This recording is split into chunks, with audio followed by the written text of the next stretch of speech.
I think we're going to begin. I just wanted to welcome all of you to this special occasion. And Gail is a wonderful poet whose work I've admired for a very long time, and she's a good, solid citizen of this place we call Cambridge. She was born here, in Smith College. That's the only beef I have with her, because we had this little rivalry between well played and Sway. I didn't go there. I'm not invested. I'm on Holyoke and all that stuff. You know, a friend of mine said, well, you know, yeah, you went to Mount Holyoke, spent your 4 years, you went to the wrong school. And she said, you spent your life at the wrong school. She says to me, wonderful. Anyway, she's a great, great poet. You know, she started a blacksmith reading series. That's a lot of work went into that. We take it for granted now, you know. And all the stuff she's done in this city over the years, group friends, because sometimes poets we kind of stay in our room and write us things and we forget the citizenship aspect of what we do. You know, friendship, you know, other people writing, other books, and stuff like that. So that's what I meant by being a good, solid citizen of this place. And she has about 7 books of poems, and they can't take that away from me, which was a finalist for the National Book Award. Zito's first wife, which won the Mass Book Award, and was a finalist for the LA Times Book Prize, and held fellowships in the NEA, the Plympton Institute, Radcliffe Institute, and is now a distinguished senior writer, lecturer at Emerson College, and also the committee on the Fine Arts writing program in Provincetown. Okay, and she served for many years on that committee. And this book, Forbidden City, which is the most recent one. So you can see from the entries that I read just a little bit of thing that the Mazur's poem in Forbidden City build an engaging meditative structure upon the elements of mortality and art, eloquently contemplating the relationship of art and life and the dynamic possibilities of its in combination. Because married to Mazur, whom many of us knew, passed away in 2009. And but they also mentioned that this is a grief that is very clear-eyed, okay? Almost as if she has set her gaze like flint, okay? And as if to say that this fact of transience, it does not have power to keep, you know, or disable the imperatives of song. There's humor, there's joy, above all, singing. Yeah. We move on, things change, that's all. It just doesn't seem to have power to disable these imperatives of song, as I say. And she will read, we'll take questions, conversations, then we'll have refreshments. And Gail, you've done a lot. We've done a lot over there. And it's good to be able to have this written. Thank you for friendships. And I knew the early years we've known her for a long time. We know what kind of work you put into that last meeting. Young people come, they go into it, but a lot of stuff went into it. They sustained. They kept reminding it. Going on for how many years now. So thank you, Gail. Thank you for your friendship, and it's good to see some more friends here too.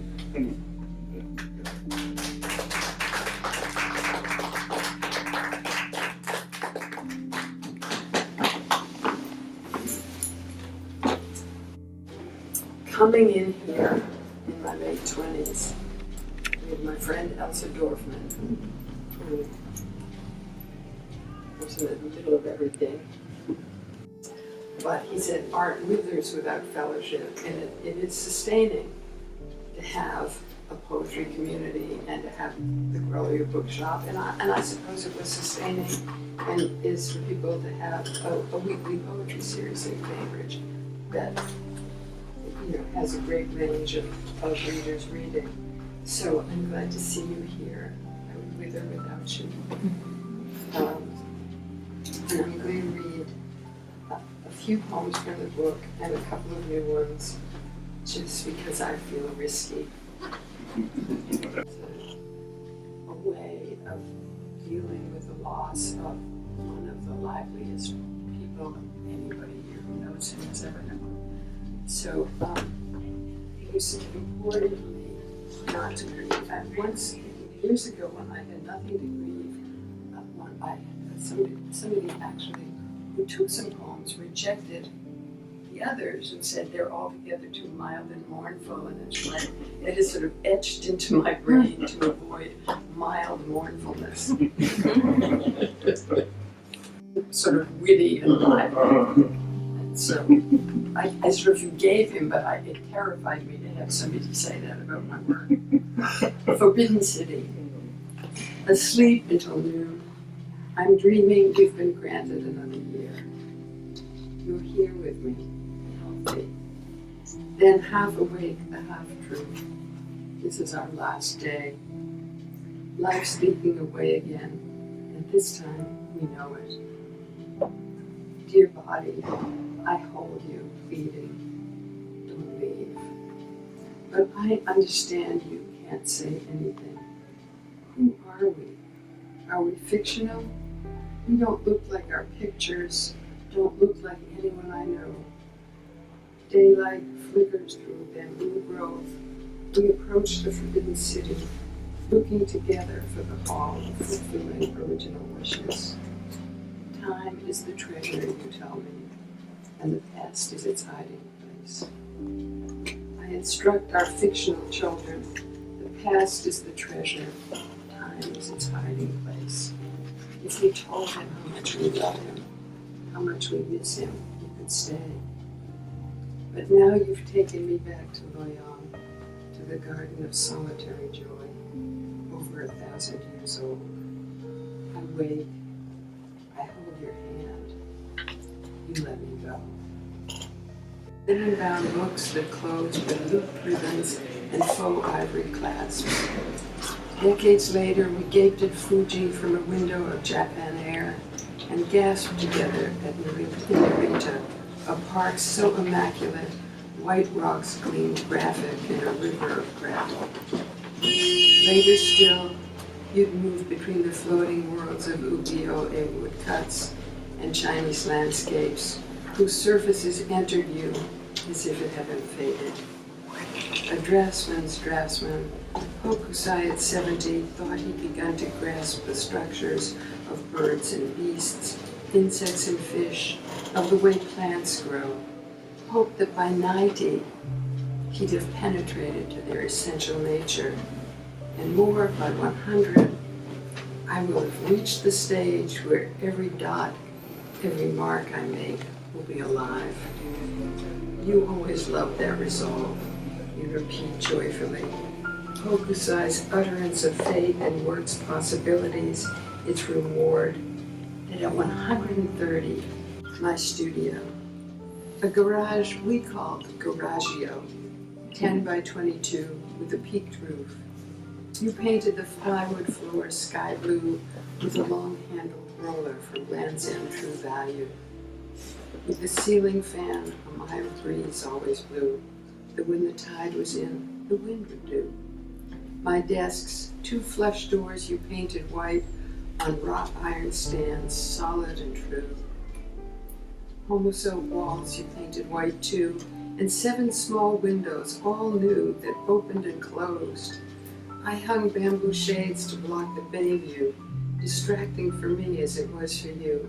Its marine cliches, its colorful hullabaloos. Then I push-pinned my old poster of Van Gogh's room at Arles, butter yellow, poppy red, cool blues, and a photo of Elvis the Jew. Not really a Jew, but a Shabbos Goy, who Saturdays, as a nice Memphis boy, lit gas pilots for his frum neighbors and opened their flues. When he died, the Rebbitzin broke down and wept. It's true. 3 a crumpled snapshot, 3 inches square, of your father. poolside, jaunty in a blue swimsuit, with straw fedora at a rakish angle, carrying 2 splashing cups of bika to your mother, beaming, gallant, tanned, grinning for her camera. That was in Portugal, in Sintra, the village Byron called most beautiful in the world. In the old cracked photo, part of his naked chest had flaked away under the glossy surface, an ashen patch. 40 years later, at your desk, filial, in a fantasy of surgery, you worked your laptop to repair the wound, dragging pixels of skin tone, of mortal coloration, from his right side to his left. A new skill mastered, new language, new tools that restored but couldn't save. I watched you transplant blush of skin, a tender ministry, your digital touch lighter than a kiss, unlike a kiss. Exactly where his heart 4 decades earlier began to falter, as yours invisibly did now. One of those days, we both still thought that somehow with the proper tools, there was nothing you couldn't fix. And shortly at the faux pas of long-gone friends, the snow accumulating in gentle accumulations, and we gleefully talking this Sunday morning away, together again after a long time apart, and now the black lyrical tree limbs are outlined in snow, pristine and marvelous, nature's graphic art, black and white, limbs you loved to draw, and you still not here. Though yes, today the snow is a marvel, falling so peacefully. This snow that isn't, will never be the snow of yesteryear.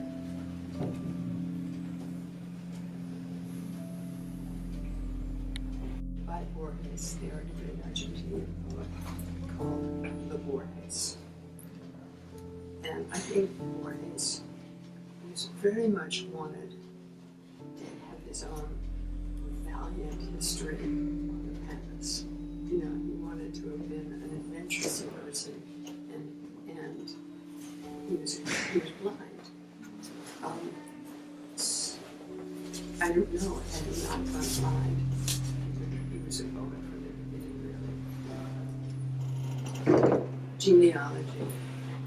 Of my ancestors, I know little, and to try tracing them now would be absurd.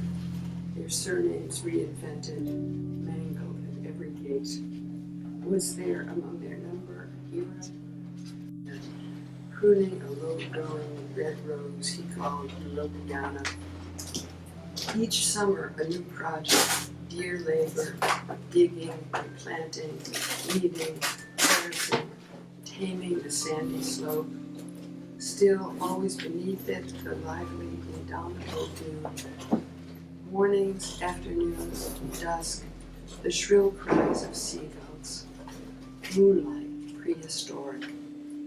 I watched as if to osmose, to take in the flame of concentration, as if I'd learned how it was to be lost myself in a saving task. But you can't choose or what claims you. Though sometimes it seemed he'd live forever, each tier of seedlings, T-I-E-R, of seedlings, a stanza he'd go on and on revising. It was only that 1 century, 10 little decades, 10 decades, 10 worlds of change, of fabrication and horror, 10 worlds he'd never tired of. The garden's gone now, the lilies, the anemones, the gardener, a tiny body in a cemetery spidgeting sand by the white eroded markers of Yankee sea captains and Azorian fishermen. I'd always thought there was no weight to him, no guilt or sorrow. He was an ethereal spirit, that ambition had finally cast him off, stranded him, as if he lacked the heft of a neutrino and was moving faster than the speed of light, all worldliness subsumed. Some people have an appetite for grief, Emerson wrote, and years ago reading that I thought, not me. though I knew what he meant. I'd known people who default to it, people married to woe, dumbfounded by any sort of merriment. Still, I thought our venerable sage judged some people harshly from his conquered manse, where character meant transcending the insane pull he'd known when, widowed young, he nearly died of grief, of rending rage. Life is totally about losing everything. For a fighter, a violent man, that's knowledge hard-earned, whose things were bulwark against self-loathing and despair. It's clear he knows now things can't be enough. I don't care what Tyson knows, or don't know why I care. Does his abrasive, cleansing knowledge touch me? Yes. Or is it its devastating articulation?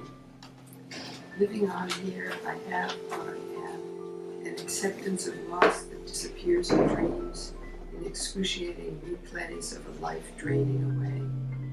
These visitations, like falling trees, unsummoned home. My night, a crushing yesterday, the lit bedlight, won't erase or wish away. Thank you.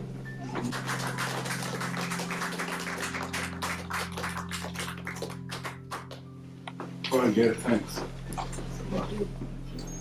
She's willing to take some questions. Somebody has some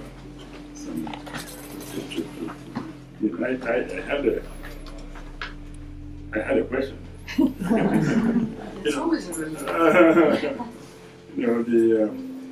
This long life with Michael and the intersection of the poetry and the legal life, that's his thing. But that life lived in intimate space with that, and the things we sometimes hear that maybe what the poet does, it's actually closer to what the painter and the sculptor does than it is to what the prose writer does. And I didn't know how that all worked out, that people would have made this claim that the referential functions of words in a prose piece one-on-one, that's transparency. Whereas with poetry, because of the sound and the music, the opaqueness of it, you don't have the same kind of one-on-one transparency in reference. You see that's how the words cancel each other out or elevate each other. That's what the poet is tuned into doing, And I didn't know whether you thought about this, that life lived in intimate space with Michael and the heart, and then of course the planted thing that illustrated in Robert's translation.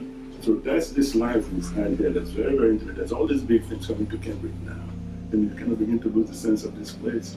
The thing that made us happy when we got here 40 years ago, Yeah. So it's good to hear this point, really, because it celebrates people we know, what we're missing too. But anyway, there's this art, the visual arts you have. So I don't maybe your wife, Michael, and it's a strange issue because Mike used to make those comparisons all the time, and I would say it's not. It's not this. They're not equivalents. They're not equivalents, and I think a lot of poets I know who knew him, and not anyone in this room necessarily, were sort of felt the difference between the physicality of his relationship to his work and sort of envied it even, or were in awe of it, that it was sort of muscular. And I know some beloved poets whose poetry is muscular, but I don't necessarily see that as coming together. Maybe it's a guy thing to want it to come together. I don't know. But I think it's more for me personally that I got married when I was 20 and Mike was 22. So I really grew up with somebody who had incredibly passionate aesthetic tastes and,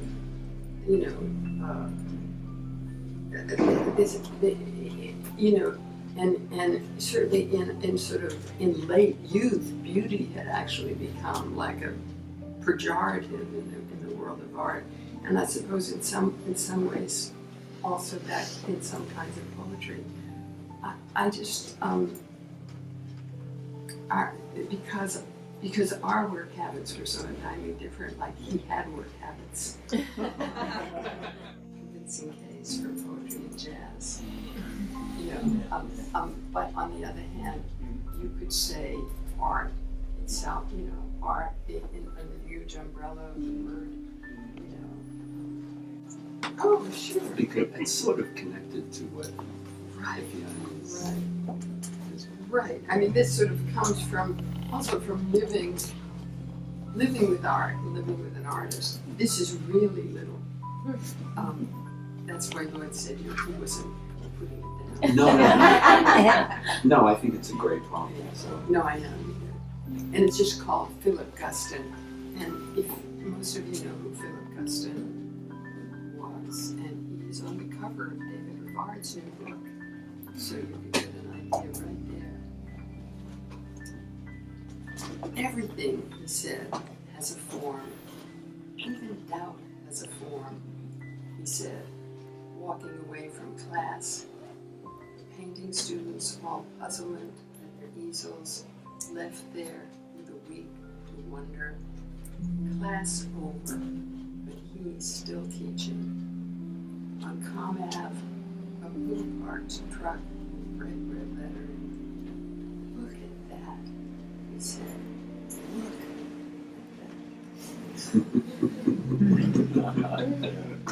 Yeah, thanks, Lloyd. That was a better answer than mine. Autobiographic. I'm just wondering, so now how is your life like every day? Like how do you do your writing and how you doing? How you doing? Oh, how am I doing? In everyday life. Like. Oh, what is everyday life like? It's different every day. It's strange, you know. You think it would be monotonous. I do have. It's not that I have awful work habits, which I do, but that I write in spurts and then work compulsively on what I've written. So that's what I can, and I think in a way I need it more than I ever did. You know, I need to be doing it. And I have more to juggle than I had when Mike was alive, actually, because I have his legacy to juggle, to try to. Like this very well, but the humor runs really deep. It's deeply embedded in the emotions of the poem, and I don't know if this is an answerable question, but I'm wondering about the way humor occurs in your composition process. Like, is it moments of relief as your mind? It's also impulsive and out of control sometimes. I mean, one of the things that made me very comfortable with it, particularly in this last book, though I've always been comfortable with it, is that when people die, even that day, that even the most bereaved can be making each other laugh. You know, it's part of the way we're constructed, at least my people. I mean, you know, you see people, you wonder if you see them like in a bit of video or something, you think, how can that person be laughing? You know, but we have this sort of one of the life-sustaining things that we have. And to me, it was really important, like in a way, my studio, that poem is kind of like that. Tom Slay said, he called it my Sylvia Plath poem. Oh, man. Wow. Oh, yeah. Yeah, because of the ooh. And I thought, it's not really a do not do, daddy. You know, it's not like that. But I couldn't figure out what he was talking about. But I was so relieved when those poems started to come to me, you know, that I could write about somebody taking an inventory of our stuff and have it be absurd. Is that right? It is not. That's a sword hand. It's a sword. nothing else.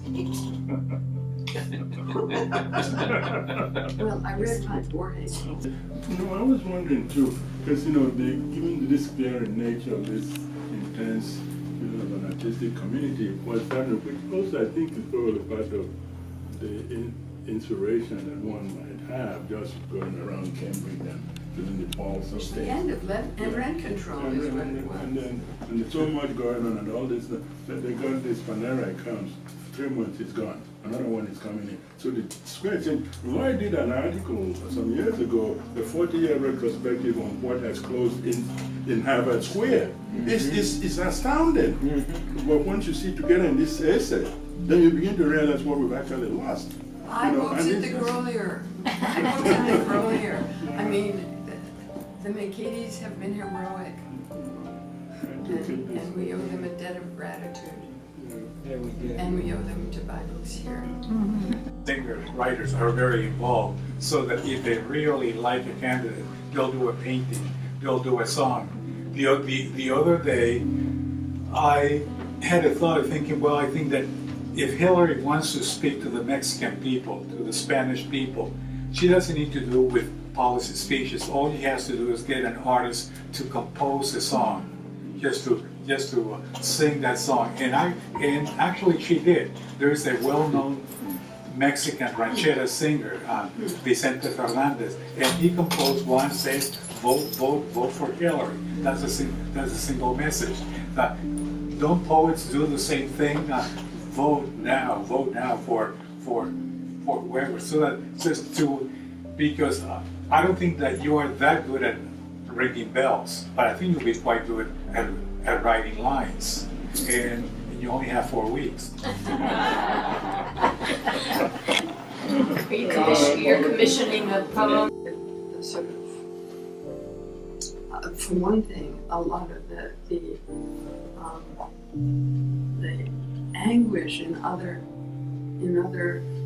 countries that have, where the poets, so little is allowed that the poet's voice is really powerful.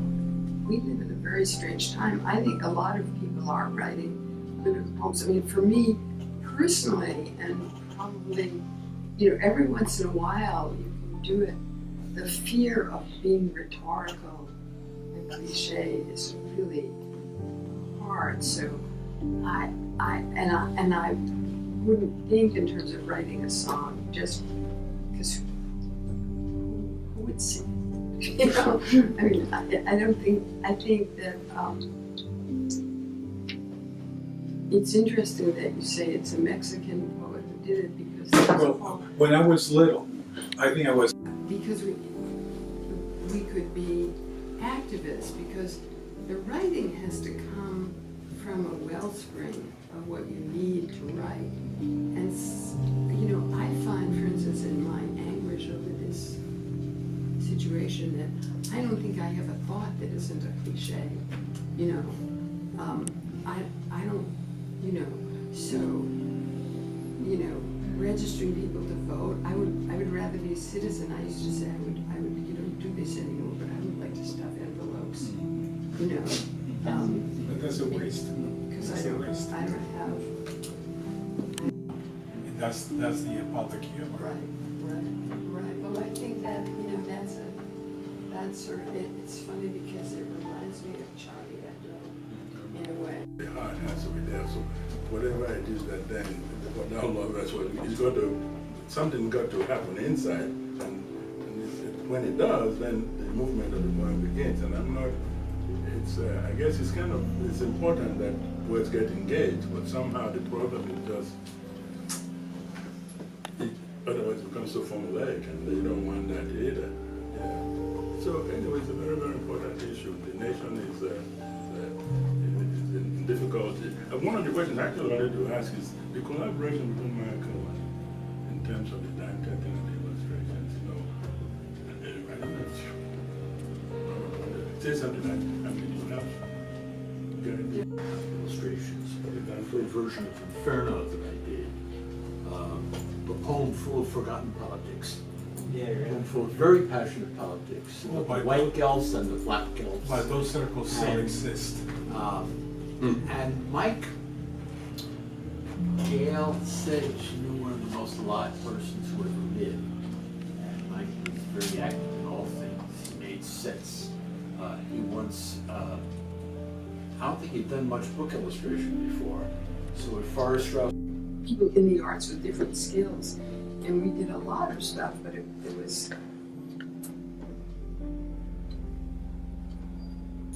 I don't see that happening. And it was at the same time that in New York there was the angry arts. I think that the social network has changed a lot. Yeah.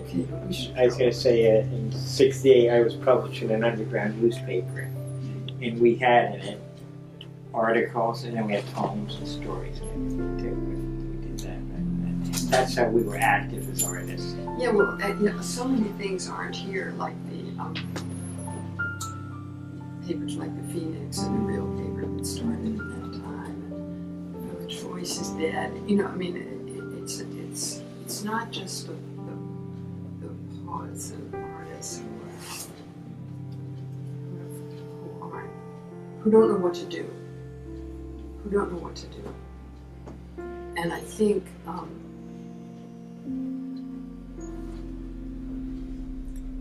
there's more activism of every level around the issues of race now and about this election, and the sort of the need to sort of make that part of the election is sort of, you know, is pragmatic.